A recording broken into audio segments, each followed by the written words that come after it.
시청자 여러분 안녕하십니까? 네, 두린쉼터의 성공 횟수다. 자, 오늘은 한국 정착편인데 많이 낯이 익으시죠? 네, 강수연 씨 모셨습니다. 감사합니다. 우리 인천에서 보고 그때 언제인지 기억나세요? 예, 작년 한 3개월 전이었던 것 같아요. 예. 3개월 전인데 오늘 다시 찍게 됐네요. 그러니까요. 다시 찍게 일단 됐어요. 코너도 바뀌고 오늘 와서 보셨지만 네. 어때요? 완전히 예전보다 많이 좋아진 것 같아요. 개화천선? 환경이. 개화천선. 사무실도 좋은데 왔는데요. 네, 완전 좋죠. 네. 네, 뭐 일단 놀랬어요. 뭐 지금 서울에서 아직도 활동하고 계시잖아요. 네.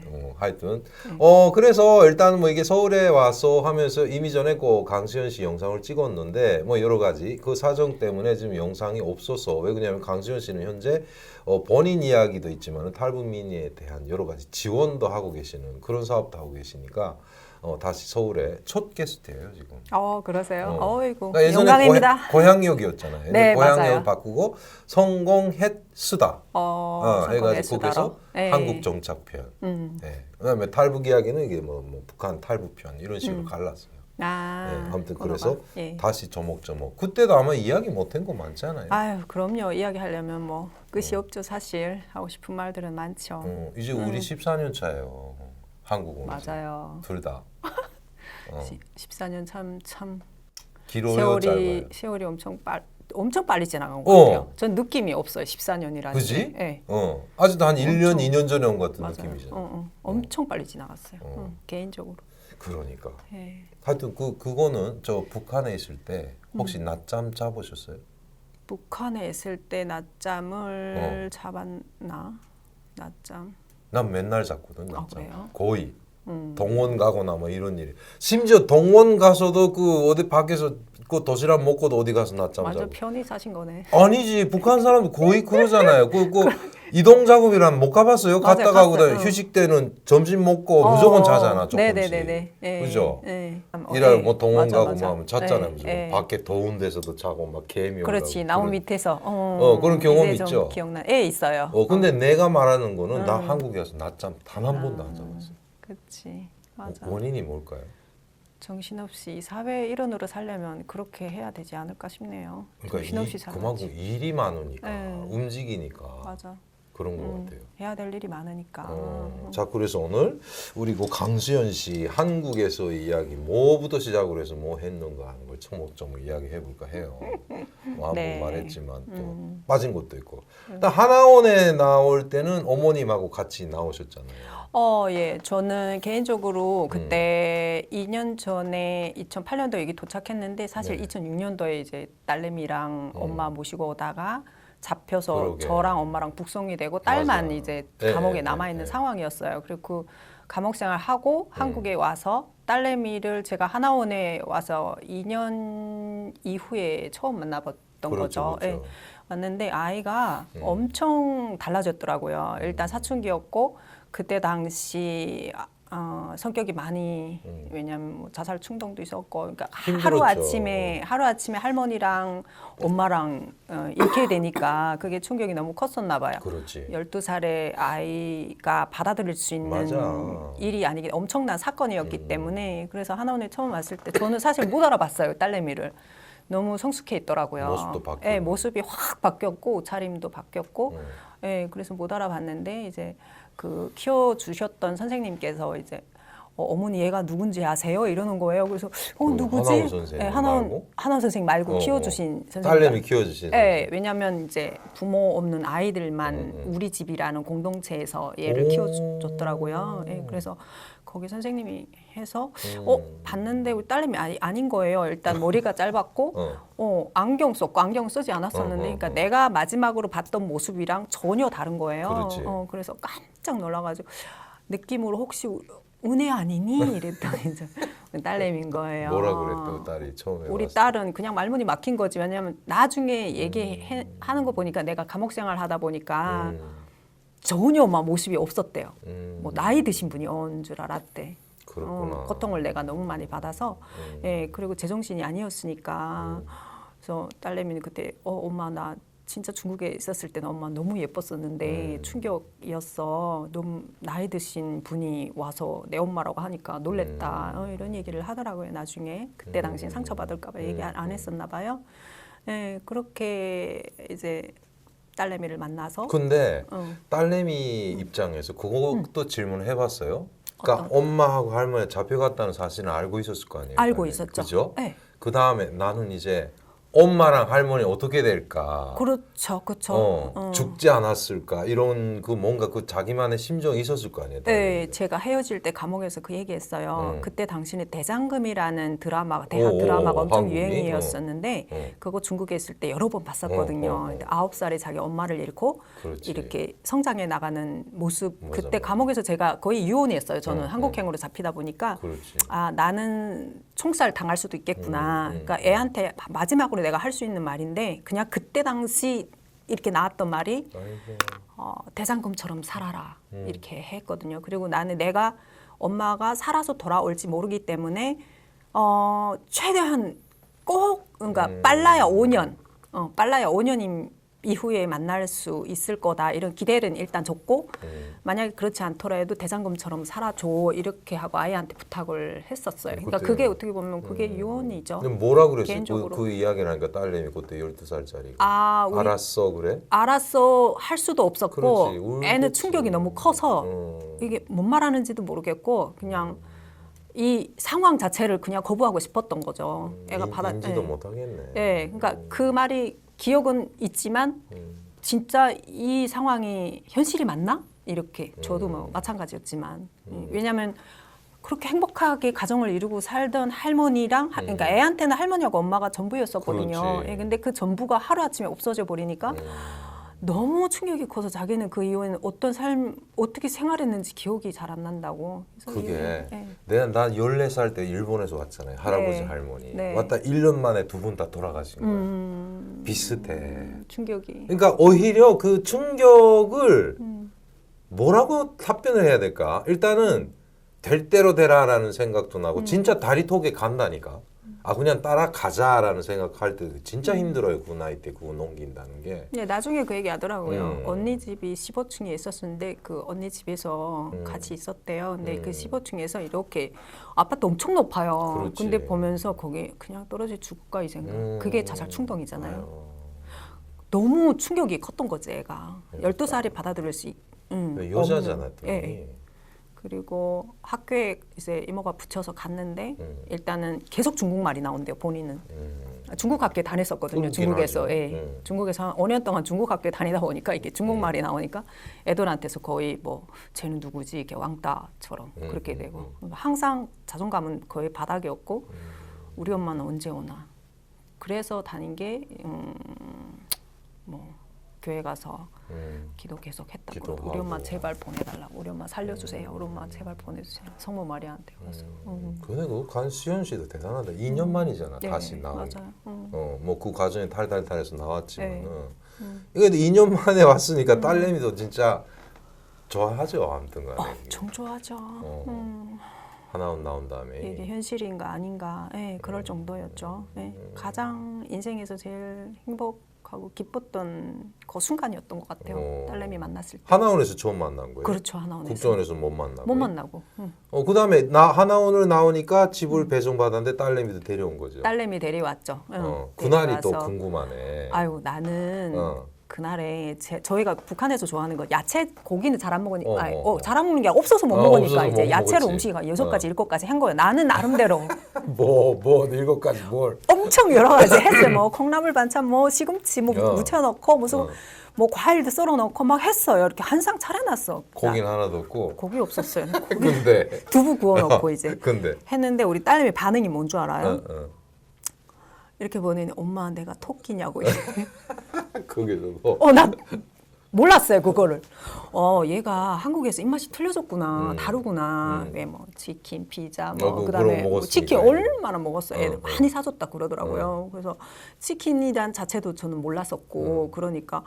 아 그래? 충격. 나는 나대로 엄청 이거 완전 진수성찬이라 차린 건데 뭐지 반응이. 아니 중국에서 고기 안 먹어봤어요? 고기를 별로 안 좋아해요 제가. 별로 안 어머니는 어머니도 잘 안 드셔. 드시고 예, 예. 그래서 그랬구나. 네, 근데 애는 엄청 좋아하는 거예요. 아기 때부터 먹었으니까. 틀려요. 잘하는 이 환경이 달라요. 북한에서. 그렇구나. 그게 네. 엄마가 2년 만에 해주는 밥인데도 그렇게 두덜거렸네. 네, 그때 고기가 하나도 없대. 그래서 그렇구나. 그래 내가 충격 먹었어요. 어. 그리고 이후에 보니까 애가 좋아하는 음식이 뭔지 몰랐던 거예요. 함께 생활하면서 우리 그렇지. 딸이 피자도 좋아하고 치킨도 좋아하는구나. 치킨에서는 뭘 좋아하는구나. 그래, 얘는 쑥스러워가지고 우리 딸내미 사실 전화도 제대로 못했었어요. 그 대인기피증 이것 그렇지. 때문에. 지하철에 그렇지. 올라서면 사람들이 다 자기를 보는 것 같대. 전혀 아닌데. 싫은 거야 그게. 심했구나. 엄청 심했죠. 엄청 심했어요. 완전 심해가지고.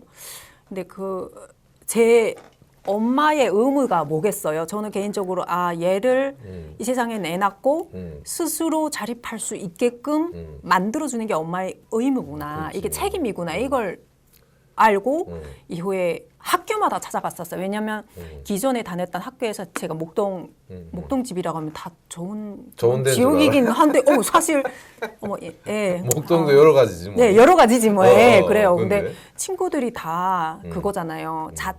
무슨 사자가 들어간대. 뭐 변호사, 의사, 판사, 이런.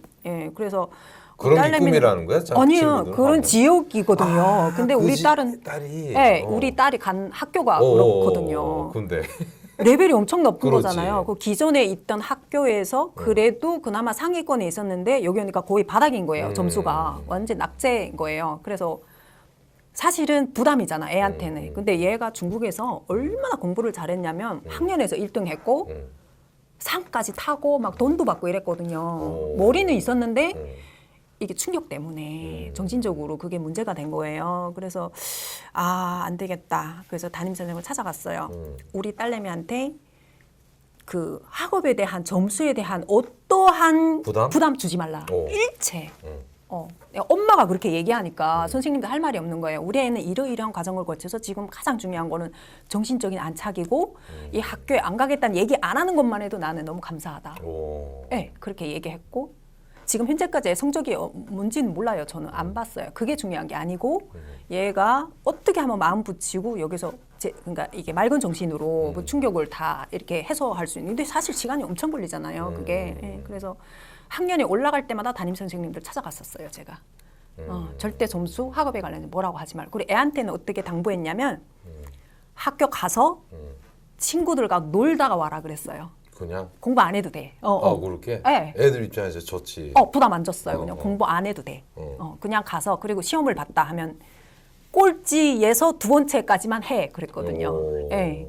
쿨하다. 일체 보지 않았어요. 저는 그렇게 아이한테 부담 자체를 안 줬고, 근데 내가 부담을 안 주니까 이제 사회에서 부담을 많이 준 거더라고요. 보니까 고등학교 졸업할 때도 뭐 어느 대학에 가지 않거나 뭐 못 가면 뭐 인생이 어떻게 종치는 것처럼 그런 주입들이 많잖아요. 맞아. 예, 그러니까 충분히 사회에서도 이런 스트레스를 받고 있는데 내가 굳이 애한테 이렇게까지 할 이유는 없잖아요. 그래서 학원에 갈 때 가끔씩은 아이들도 그렇잖아요. 놀고 싶잖아요. 그렇죠. 예, 놀고 싶고 하는 거 저는 적극 추천했어요. 그냥 놀고 싶으면 전화했어요. 학원 원장님한테. 원장님 오늘은 우리 딸내미 아파서 못 가요. 병원 갔었어요. 이렇게 얘기해요. 내 애는 옆에 있는 거예요. 그냥 놀아, 자.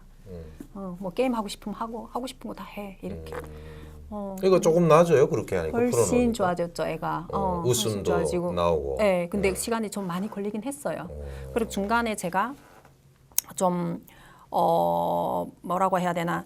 일단은 중국어는 계속 표창을 타오더라고요. 그리고 얘가 글을 잘 쓰니까 글짓기 경연 이런 데서는 되게 점수가 높았는데 수학하고 영어가 많이 걸렸었어요. 예, 그래서 개인적으로 그때 아이한테 영어를 가르치려고 캐나다에서 한 1년 동안 살면서 현지 학교 보냈었거든요. 근데 거기서 자존감이 많이 올라갔던 게 일단은 그러니까 대한민국 안에서는 수학 성적이 되게 낮았지만 거기 캐나다 가니까 현지에 가니까 엄청 높은 거예요. 막 엑셀런트 막 거기 선생들이 퍼펙트 막 이러지 애니.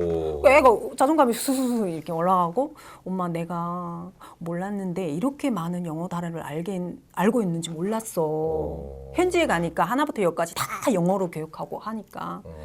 그래서 아이가 그때 당시 지금 제가 가끔씩 물어봐요. 야, 너는 엄마 만나서 가장 좋았던 시기가 언제였냐고 물어보면 캐나다. 자, 그러니까 정착 초기부터 캐나다 가기까지 기간도 또 있을 거 아니에요.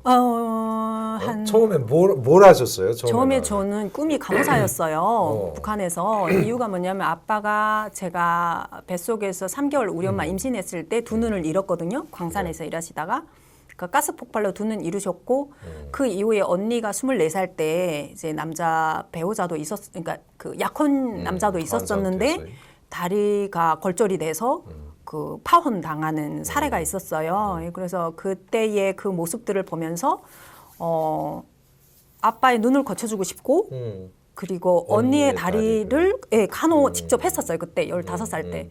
밤에 자지 않고 대소변 다 받아내고 상처 다 핏빨래 다 내 손으로 빨고 하면서 간호사 해야 되겠다. 이렇게 고통을 덜어주는 간호사가 이렇게 가운 딱 흰 거 입고 와서 모자 딱 쓰고 와서 하잖아요. 북한에서. 하잖아, 그래서. 네, 그래서 그때 어린 마음에 간호사 해야 되겠다는 꿈이 그때 생겼었어요. 네, 근데 북한에서는 저희 아빠가 이제 아시다시피 남한 출신이었고 그 성분이 되게 안 좋은 그런 상황이어서 대학 도전은 못 갔고, 못 갔고 그냥 아시는 분들, 의사 선생님 아시는 분들 통해서 이제 병원에 대해서 좀 알게 됐고 언니하고 이랬었어요, 조금 병원에 대해서. 병원에서 언니 친구들 있어가지고 이렇게 막 접해보고 했는데 일단 뭐 병원 쪽에 뭐 공부는 못했었고요. 그래서 그게 꿈이 있어가지고 한국에 와서 한국에 9월인가 제가 왔는데 11월에 바로 11월 중순인가 그때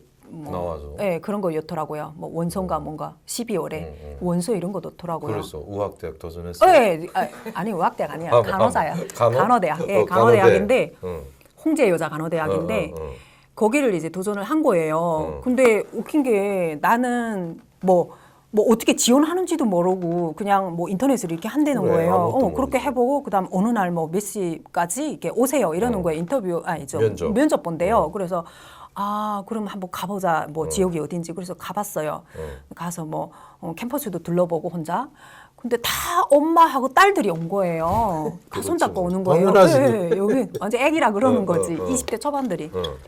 그래서 첫 꿈을 가지고 학교에 이제 지원해서 한국에 오자마자 지원해서 갔는데 저는 그때 지금도 생각하면 내가 쪽팔려갖고 왜?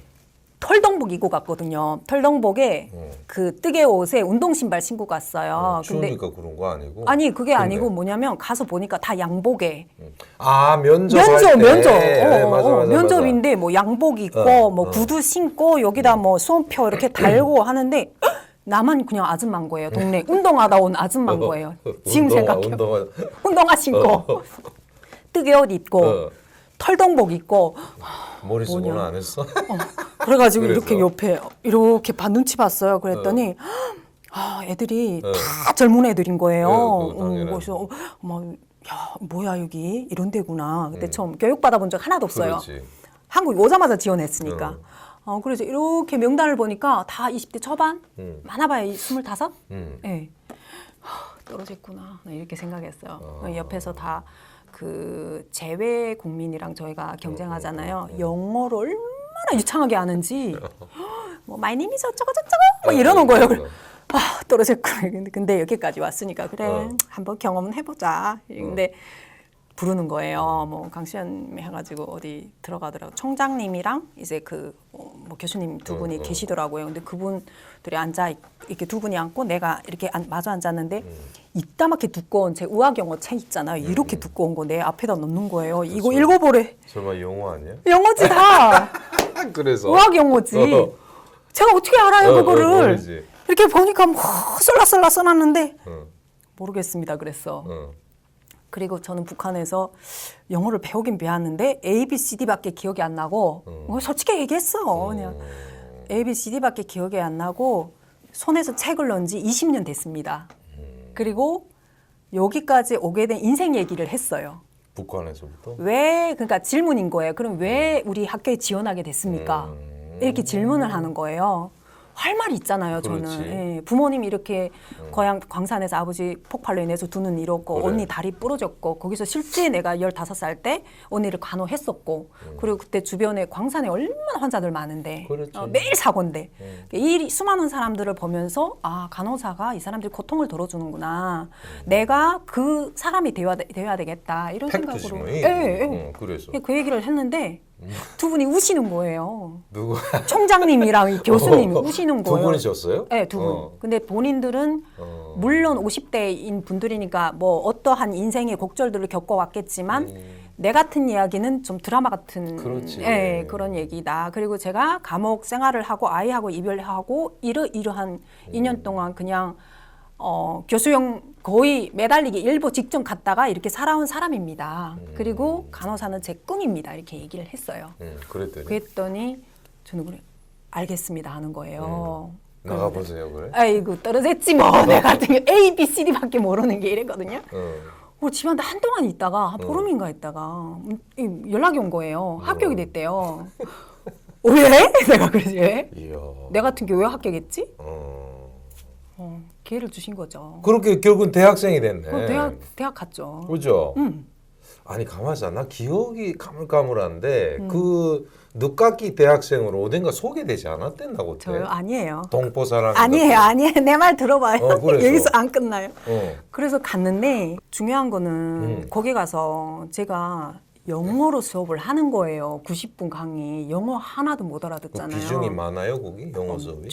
엄청. 왜냐면 간호사는 의사하고 의사소통을 해야 돼요. 그러니까 의학 영어 다 알아야 돼요. 영어랑 의학 영어 또 틀려요. 그러니까 영어는 영어대로 알아야 되고 의학 영어는 의학 영어 또 알아야 돼요. 그러니까 매일 숙제 내죠 그거를. 근데 정말 솔직히 제가 정말 막 피똥사며 공부했거든요. 근데도 못 쫓아가겠는 거야. 진짜. 그게 힘들어요. 너무 힘든 거예요 영어가. 뭐지 영어 90분 동안 이렇게 멍청하게 앉아 있어요.